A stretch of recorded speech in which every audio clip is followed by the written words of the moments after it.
مکان امروزه سیاحتی ما توسط نمایش باز شهر دوشنبه است.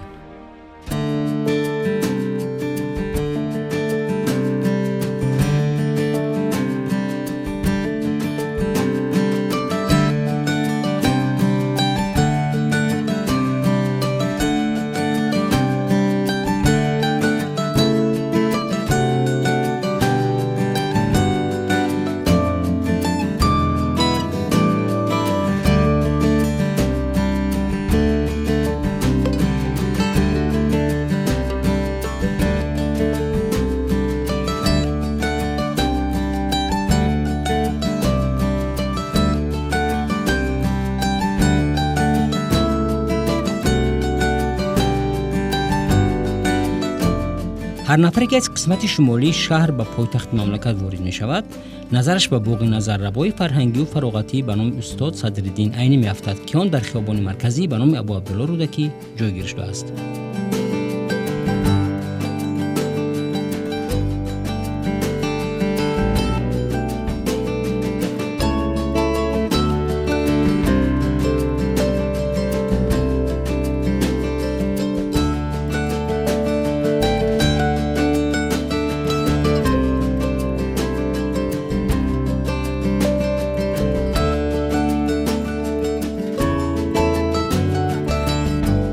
اگر به تاریخ باغ نظر افکنیم، آن هنوز سال 1960 بنیاد یافته بود و لایحه‌اش از جانب مؤسسه تاجیک گیپرسترای سال 1958 تهیه شده است.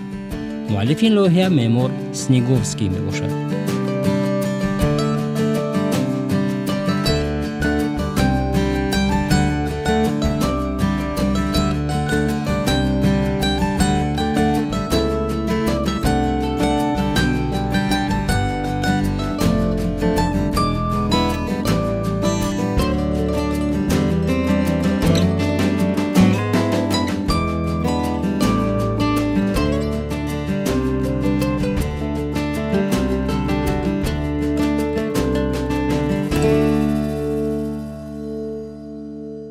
این باغ نظرربا مساحت 12 گکتار را در بر میگیرد. امروز باغ با ابتکار رهبریت عالی مملکت به یکی از بهترین باغ‌های فراغتی کشور مبادل گشته است.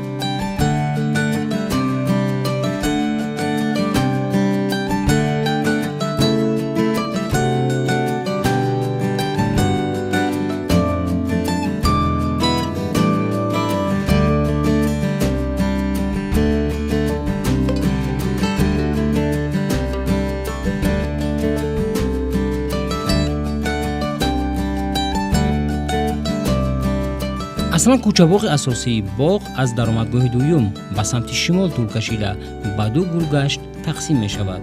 در این گلگشت ها راهروها برای سیر و گشت، گوشه های آسایش و تفریح با اتراکسیون های مختلف از جمله چرخ و فلک ها، ارغنچک ها و غیره جای گیرند.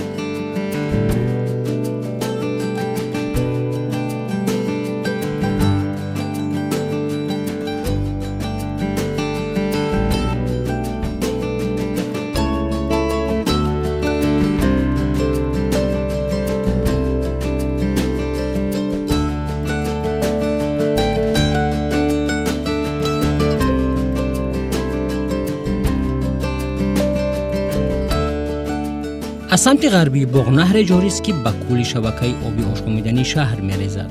باغ از طرف خیابان رودکی با پنجره‌های فلزین خوشنقش‌نگار و ستون‌های مدور احاطه شده است. دروازه‌های دو طرف باغ نیز خیلی جالب به نظر می‌رسند.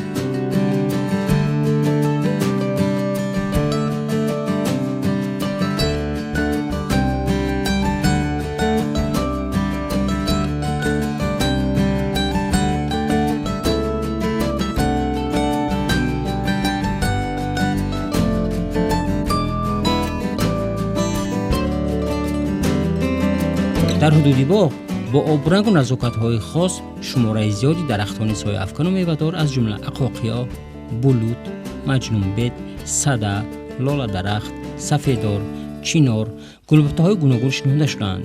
همچنین مقدار زیادی گل‌های موسمی پرورش می‌یابند.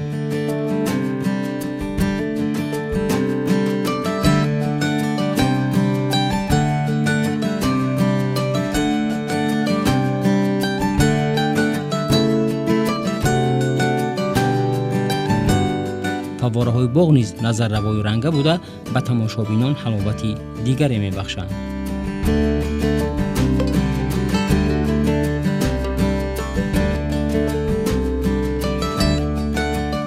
муҷассамаи навбуниёди устод Садриддин Айнӣ шаҳомати боғро бештар мекунаду дар қисмати шимолтари боғ мақбараи устод ҷойгир аст, ки ҳамарӯза барои зиёрату тамошо нафарони зиёде ба ин ҷо меоянд.